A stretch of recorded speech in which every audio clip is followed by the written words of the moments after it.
আসসালামু আলাইকুম। আজকে একটা সোলার আইপিএস এর সার্ভিসিং আসছে। এটা লাগিয়েছিলাম প্রায় 2.5-3 বছর হয়তো না লাগাইছি। এটা 2.5-3 বছর আগে লাগিয়েছিলাম।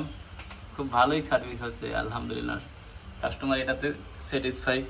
তো আজকে আসলাম, আমাদের এখানে লাগানো ছিল মাইক্রোটেকের PCU 2250 24 ভোল্ট একটা সোলার আইপিএস, এবং এটার সঙ্গে দিয়েছিলাম আমরা রহিম আফরোজ 8TB200 দুইটা 200 অ্যাম্পিয়ার ব্যাটারি। এটা দিয়ে এই বাসার ফ্যান, বাল্ব, লাইট, যাবতীয় ইলেকট্রিসিটি এখান থেকে সোলার থেকে সাপ্লাই দিত।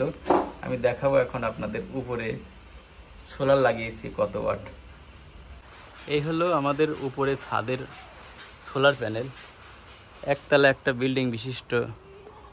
এখানে আমরা সোলার লাগিয়েছিলাম 4টা, 4-5-20 2000 ওয়াট, অথবা কত ওয়াট মনে নেই, কারণ লাগিয়েছিলাম অনেকদিন আগে। তো স্টিকার দেখি কত ওয়াট। ও রহিম আফরোজ সোলার, অবশ্যই 350 বা 400। খেয়াল করছেন, রহিম আফরোজ সোলার লাগিয়েছিলাম। রহিম আফরোজ সোলার আইপিএস এবং রহিম আফরোজের 8TB200 ব্যাটারি দুইটা। এটা দিয়ে ওনা বাসার সব কিছু চালায়। মানে এত সুন্দর করে আমরা লাগাইছি, এটা এখন দেখানো খুব কষ্ট হয়ে যাচ্ছে আমার। এই যে দেখেন, এখন এই হলো আমাদের 4টা সোলার প্যানেল।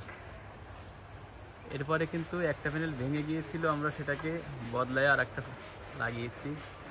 তো এই প্যানেল দিয়ে এই বাসার যাবতীয় কিছু চলে, এবং 2.5-3 বছর পরে আজকে আসছি সার্ভিসিংয়ের জন্য। মেশিনটা ভিতরে ক্যাটক্যাট, তাই সার্ভিসিংয়ের জন্য এখানে চলে আসছি, এটা দেখার জন্য বা সেরে দেওয়ার জন্য। তো যারা বিদ্যুতের বিল বাঁচাতে যাচ্ছেন সোলার আইপিএস লাগিয়ে, তারা আমাদের সঙ্গে যোগাযোগ করবেন। আমাদের ঠিকানা বিসমিল্লাহ ব্যাটারি CNB বাস স্ট্যান্ড, বেড়া, পাবনা।